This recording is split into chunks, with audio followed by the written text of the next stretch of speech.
name's Julian Kingsley. I'm one of the techs here at Maine Med Bram Hall. I'm going to go over the cystoscope real quick. So we have two different lenses. We have a 30-degree lens. We have a 70-degree lens. In general, you're mostly going to be using the 30-degree lens if you're doing anything involving the ureters. If it's just going to be to check the bladder, you're going to use the 70-degree lens. So I have the 30-degree lens set up here. Next is going to come the bridge, and we have two types. We have a single port bridge and a double port bridge, or dual port bridge. Here in the cystoscopy room, we pretty much exclusively use the single port bridge. If you're ever in larger general surgery cases, you may see the double port bridge used when they're placing catheters in the ureters for a low anterior resection. So what we do is we take the bridge with the access port facing us, and these two notches on top will line up, slides down onto the lens. This collar down here rotates to the right and locks into place, and that's not going anywhere. Next comes the sheath. We have two of these again. We have a 22 French and a 20 French. In here we use the 22 French, and that goes on next. And just like with the bridge, rotate to the right and that locks in place. Once all that's in place, you're going to close all of these stopcocks to prevent any leakage. And that's your finished cystoscope. So that's your basic cystoscope for 90% of the procedures that we do in here. So one of the next steps you're going to take is one of these little blue caps.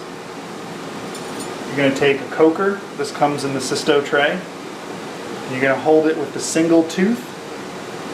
You're just going to put it on the center, stab it through, and that makes a small hole. That is going to go over our working port, and what that allows the doctors to do is, while the cystoscope is actually in the body, they can pass wires, stents, any of that sort of thing, laser fibers, through this small hole without leaking saline and water all over the place. One other part that we have is a water valve, and this will go when you have your cysto saline tubing. You'll put some lube on the end of that and put it in the end of the tubing, and at the field that connects to there, and that's where their water source comes from. So with your setup, your camera and light cord will be located up here in the top right corner of your back table. And then one other thing you're going to do is make a lube towel. I find the easiest way to do it is if you start like this, open the towel up to where it's just folded in half, and then from there I fold it in thirds, and then in half, and you have a small square. And for urology cases, you just want to leave it there, and you can kind of crumple it up a little to get it to stay in place, but you just want to leave it open, because what they're going to do with this is they're going to pick it up and just wipe the scope with it before they use it.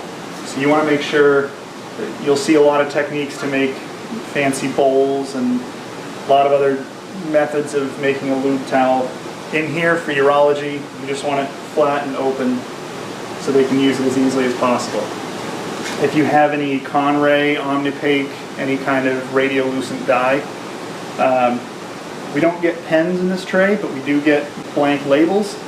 So I usually like to put a sticker on the bowl that my dye will be in, and a sticker on the syringe that's going to be used for that, just so I know that is not saline.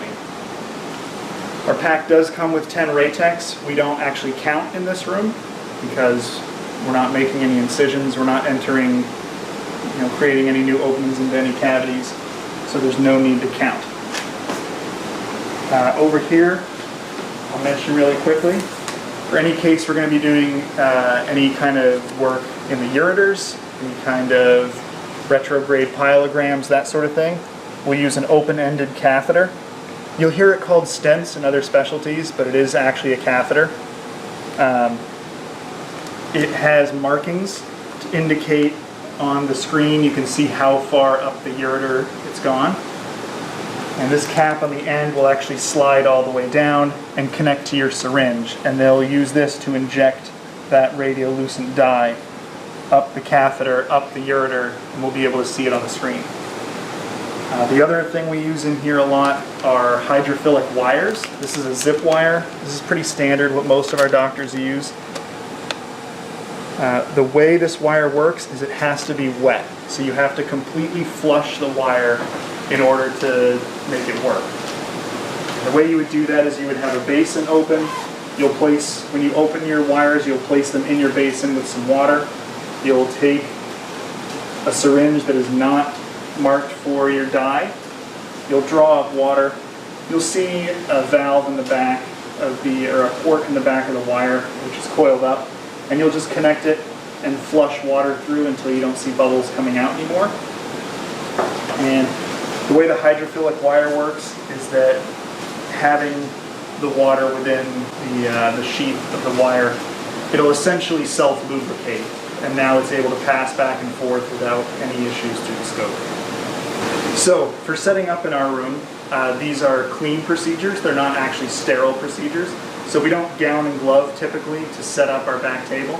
That's never the wrong answer, but for convenience sake, it's a lot easier to just use open gloving technique in here. That's all you really need to do.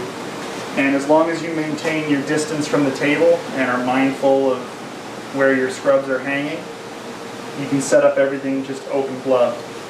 During the case, however, if they need you to scrub in, and they don't always, there's a lot of cases where you'll set everything up and the doctor and or the resident will be able to self-serve, and you'll essentially just help plug things in and help the circulator with running the periphery of the room. But if they do need you to scrub in, you will actually have to scrub in, gown and glove. Some of our doctors just use hand sanitizer, some of them use, we do have a sterillium dispenser in the back of the room. Either option is fine. They are clean procedures, not sterile procedures, but you will have to gown and glove if you're asked to help out. So that's just about it for the basics you need to know for the cystoscopy room here at Maine Med Bramhall. If anyone has any questions, feel free to ask any of the techs in the GU-GYN cluster. We're in here all the time. Thank you very much.